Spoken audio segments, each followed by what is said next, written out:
안녕하세요. 법무병 건율 박성채 변호사입니다.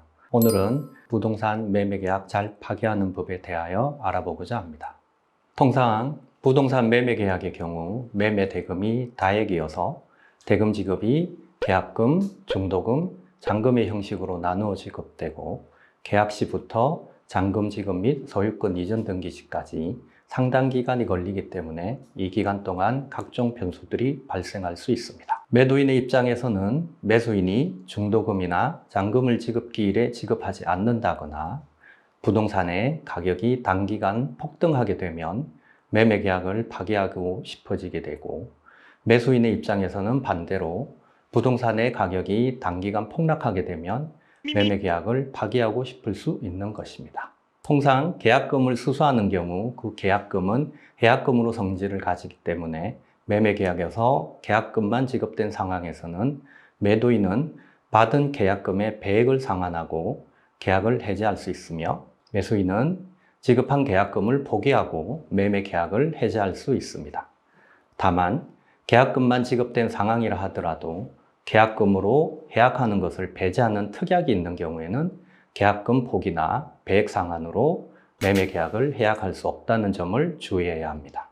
만약 중도금이 지급되는 등 매매계약의 본계약 이행에 착수하였다고 평가할 수 있는 경우에는 계약금에 기한 매매계약을 해지할 수 없고, 상대방의 채무불이행, 이행지체 등의 특별한 해제 사유가 발생하여야 계약을 해지할 수 있는데, 이러한 계약 해제 사유로는 대표적으로 매수인이 중도금이나 잔금을 지급하지 않는 경우를 들 수 있습니다. 먼저 매수인이 중도금 지급기일에 중도금을 지급하지 않는 경우에는 매도인은 상당 기간을 정하여 그 기한까지 중도금을 지급할 것을 최고하고, 매수인이 그 상당 기간이 경과할 때까지 중도금을 지급하지 않는 경우 매수인은 매매계약을 해지할 수 있습니다. 다만 계약의 이행 최고와 계약 해제의 의사표시는 상당 기간까지 지급되지 않는 경우 별도의 해제의 의사표시 없이 자동으로 해제합니다 등의 방법으로 동시에 할 수는 있습니다. 다음으로 매수인이 잔금 지급기일에 잔금을 지급하지 않는 경우에는 매매계약을 해지하기 위해서는 주의해야 할 부분이 있습니다. 매수인의 잔금 지급과 매도인의 소유권 이전 등기 의무는 동시이행의 관계에 있기 때문에 매수인이 잔금을 지급하지 않는 것만으로는 매수인의 이행지체가 인정되지 않습니다. 따라서 매수인의 이행지체로 만들기 위해서는 매도인은 소유권 이전 등기에 필요한 서류를 준비하여 매수인에게 알리는 등의 이행 제공을 하여야 비로소 매수인이 잔금 지급을 하지 않는 것이 매수인의 이행지체로 인정될 수 있습니다. 그래서 매도인은 매수인에게 소유권 이전 등기에 필요한 서류를 준비하였음을 알리면서 상당 기간을 정하여 잔금을 지급할 것을 최고하여야 하고, 매수인이 그 상당 기간이 경과할 때까지 잔금을 지급하지 않는 경우에 계약을 해지할 수 있습니다. 가끔씩 매매계약을 체결할 때 매수인이 잔금 지급기일까지 대금을 지급하지 못하면 계약이 자동적으로 해제된다는 특약을 한 경우가 있습니다. 이러한 특약이 있는 경우에도 잔금 지급과 소유권 이전 등기 의무는 동시행의 관계에 있기 때문에 매도인은 잔금 지급 기일에 소유권 이전 등기에 필요한 서류를 준비하여 매수인에게 알리는 등의 이행 제공을 하여야 함을 주의할 필요가 있습니다.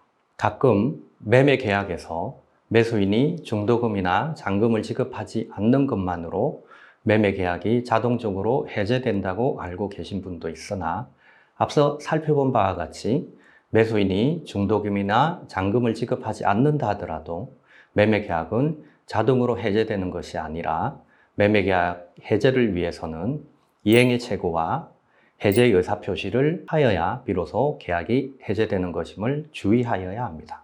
제가 수행한 사건 중에 매매계약에 매수인이 잔금 지급기일까지 대금을 지급하지 못하면 계약이 자동적으로 해제된다는 이러한 특약이 있는 경우였는데, 이러한 실효 특약에 따라 매매 계약이 자동적으로 해제되기 위해서는 매수인이 이행지체 상태에 있어야 하고 매도인이 소유권 이전 등기 의무에 이행 제공이 없었으므로 매매 계약이 해제되지 않았음을 주장하여 인정받아 승소한 사례가 있었습니다. 매매 계약을 해제하는 것을 너무 간단하게 생각하여 안일하게 대처하는 경우 매매 계약의 적법한 해제로 인정되지 않는 경우도 많고, 해제하려는 사유가 법리상 계약의 해제 사유로 인정될 수 없어 오히려 본인의 재무불이행이 되어 손해배상을 해주어야 하는 사례도 발생합니다. 따라서 매매계약의 해제와 관련하여 발생한 사유가 매매계약의 해제 사유에 해당할 수 있는지, 또한 적법하게 매매계약을 해제하는 방법과 관련하여 변호사의 도움을 받을 필요성이 있습니다. 이상으로 부동산 매매계약을 파기하는 방법에 대하여 알아보았고, 더 궁금하신 점이 있으시다면 아래 전화번호로 연락 주시기 바랍니다.